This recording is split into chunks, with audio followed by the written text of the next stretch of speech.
Hi everyone, my name is Yehong. I'm the founder and CEO of Zette, and today I'm going to share with you a few stories about the past, present, and future of journalism.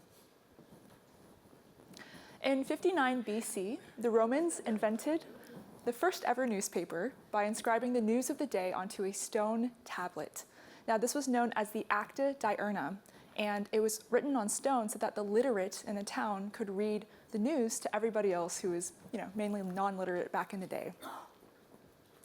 Now, 2,000 years later, we are still reading our news on stone tablets. So the more things change, the more they stay the same. But these days, our screens are looking a lot like this.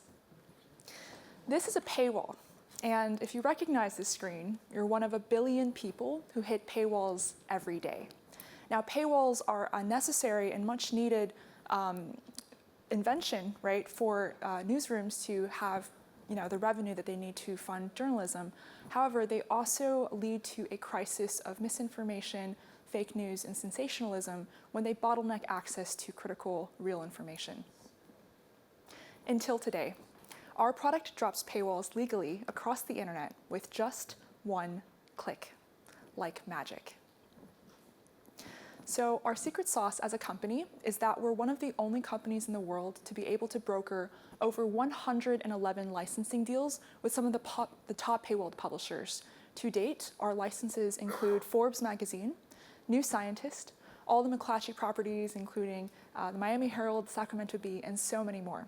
And we're also actively in negotiations with some of the top business, financial, and lifestyle publications at both the local, national, and international levels. So we're just getting started.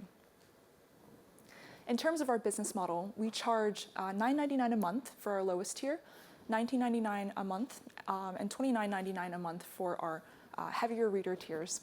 And each time that you purchase a subscription, which is on a monthly basis, you'll get access to a series of credits that will allow you to unlock articles one by one.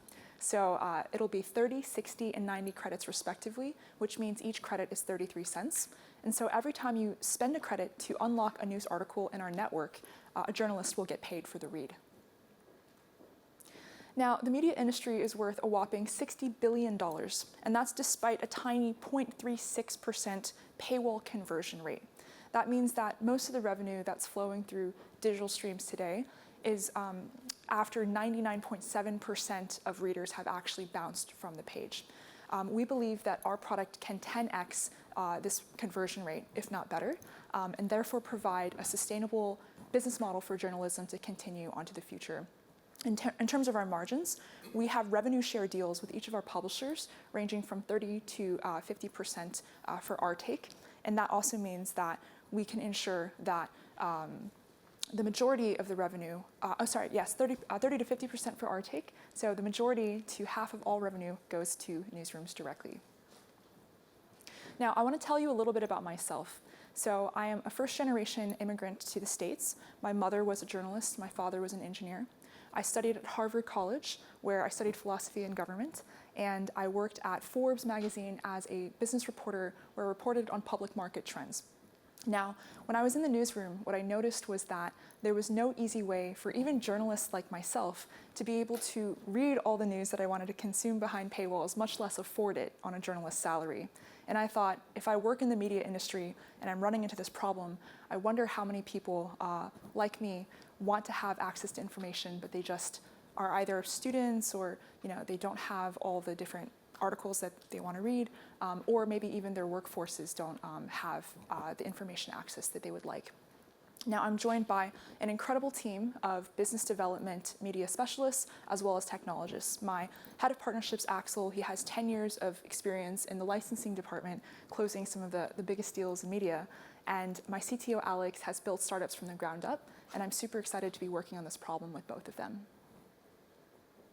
Now, it took us a while to figure out the three puzzle pieces to product market fit, but we figured it out, and it's people, product, and publishers.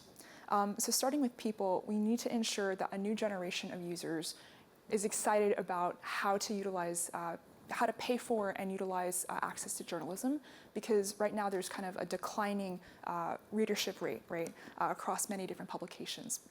And so we're planning to start a new wave of consumer access, and that'll be really exciting for the digital generation.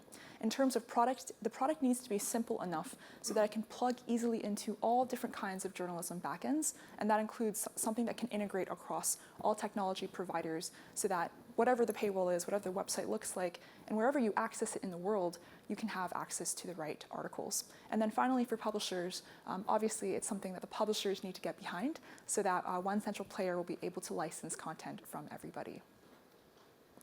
Now, hold on a second. Because so far we've talked about the past and present of journalism, but what will it look like in the future? Now, I'm sure everybody here is talking about the AI revolution and talking actively about how is AI going to change the way that we receive information, the way that we access information, and the way that we propagate information. And now that we're in the heart of Silicon Valley, these conversations are happening actively every single day, and the AI industry is expected to reach $500 billion in the next few years alone. So when we were talking to a lot of our publisher partners earlier this year and closing our deals, all they could talk about was how the New York Times had recently sued OpenAI for illegal use of their content to train their models.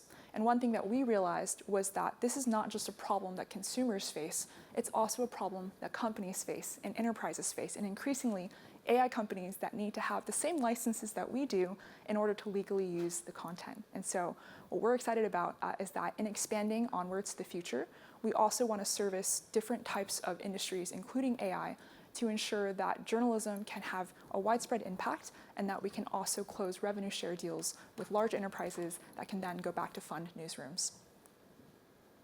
One more thing to add is that journalism is just the beginning for us. If you think about all the paywalls out there for all kinds of digital revenue streams, there's scholarly articles, there's textbooks, there's images, there's audio, and there's so much more out there. And so if we can start with newspapers and magazines, we can scale to become a Library of Alexandria for the world. Ladies and gentlemen, for too long, knowledge has been in the hands of a few. Help us bring it to the many with Zette. And please connect with me afterwards. Thank you so much.